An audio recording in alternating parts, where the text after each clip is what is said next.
Vamos falar sobre as nossas adolescências. Daria um pano, justamente, olha, eu queria assunto. entrar, inclusive, nesse assunto. Vai. Porque é o seguinte, eu me percebendo, né? Eu tive uma criação totalmente cisnormativa e heterossexual dentro da minha casa, onde a minha mãe é uma dona de casa que nunca recebeu um salário para cuidar da casa e de suas filhas. E ela teve ainda a sorte de ter uma filha trans dentro de casa. E para muitos, uma má sorte. Porque a minha adolescência foi uma adolescência muito difícil. Eu sempre fui uma pessoa muito feliz, espontânea e alegre. Nunca fui uma pessoa introjetada.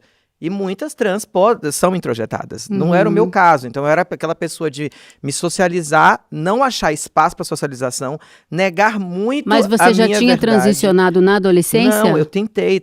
Eu tive uma fase que comecei a pintar as unhas, ia de luva para casa, e eu moro numa cidade fria, que é a Vitória da Conquista, na Bahia. Morava com a cidade de serra, então a média anual térmica de lá é 18 graus. Mesmo quando estava quente, eu usava luvas para brincar.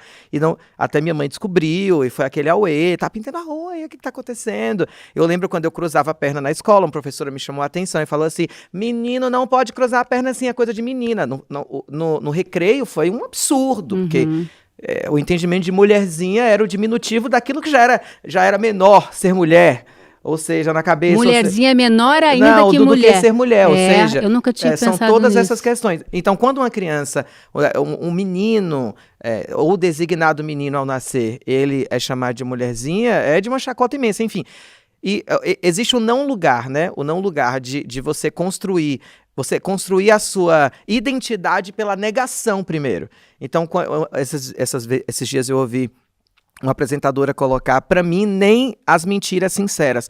Aí eu respondi, porque você nunca foi LGBT. Porque se você um dia fosse uma pessoa LGBT, você saberia que as mentiras também elas podem salvar. E isso não é um salvo-conduto pra mentir, não, e nem pra fazer fake news, amores. Mas você, pra se proteger, precisou usar desse artifício. Justamente, em Alma Imoral, que é uma peça linda, né, baseada no livro do Rabino Newton Bonder, a Clarice Nisquia tá aí há quase 20 anos nessa peça.